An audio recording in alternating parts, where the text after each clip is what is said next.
الحمد لله رب العالمين۔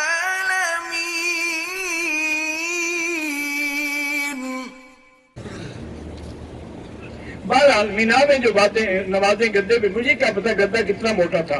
اگر اس میں چہرہ کھب گیا، نیچے نہیں لگا تو نماز نہیں ہو، اگر نیچے لگ جاتا تو نماز ہو گئی۔ اگر قرآن پاک کے سجدے ہم اکٹھے کر لیں وہ بھی جائز ہے، لیکن افضل یہی ہے کہ جب پڑھیں اسی وقت سجدہ کریں۔ اصل میں ہم لوگوں کو قرآن کا ذوق نہیں ہے۔ میری بیٹیاں حرم میں بیٹھی ہیں، ابھی سے آپ غور کر کے دیکھ لیں، جتنی عرب ملکوں کی عورتیں ہیں وہ سب قرآن کھول کے پڑھ رہی ہیں، ان کو پتہ ہے کہ افضل چیز قرآن ہے۔ طواف زیارت الیکٹرک موٹر سائیکل پہ کیا، بالکل کر سکتے ہیں، کوئی بات نہیں۔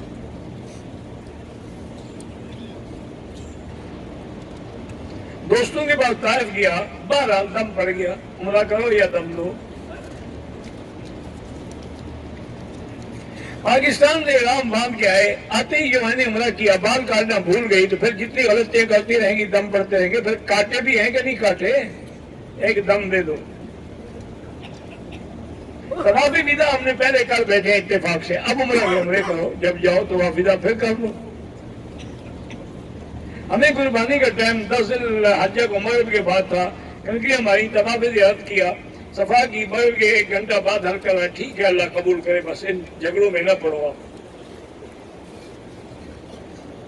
میں نے 10 کو کنکریاں ماری، طواف زیارت کیا، مینا چلے گئے، قربانی بینک میں، بہرحال بینک والے جانن تم جانو، اللہ سب کی قبول کرے۔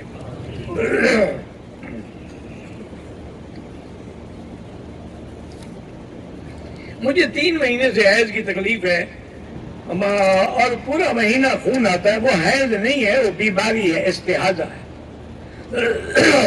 اس کا علاج تو میری بیٹی آپ کسی بھی اچھی گائنیکولوجسٹ ڈاکٹر سے کرائیں، مطلب یہی ہے جو قرآن میں سورہ آیت ہے نا، وَقِيلَ يَا أَقْبُلْ مَاءَكَ وَيَا سَمَاءُ أَقْلِعِي وَغِيضَ الْمَاءُ وَقُضِيَ الْأَمْرُ وَاسْتَوَتْ عَلَى الْجُودِ۔ یہ آیت 40 دفعہ پڑھ کے اپنے ہاتھوں میں دم کر کے زیر ناف خود پھیرا کریں۔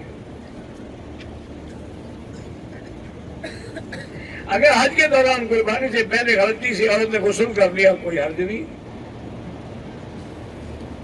اگر میں نے ہاتھ دھونے تو کیا بس ہاتھ دھوئے تو کوئی مسئلہ نہیں، اگر خوشبو والا صابن تھا تو خیرات کرو۔ میرے بیٹے نے درخواست کی ہے روزگار کی، بالکل دعا کریں اور اللہ اولاد کو اپنے والدین کا فرما بردار بنائے۔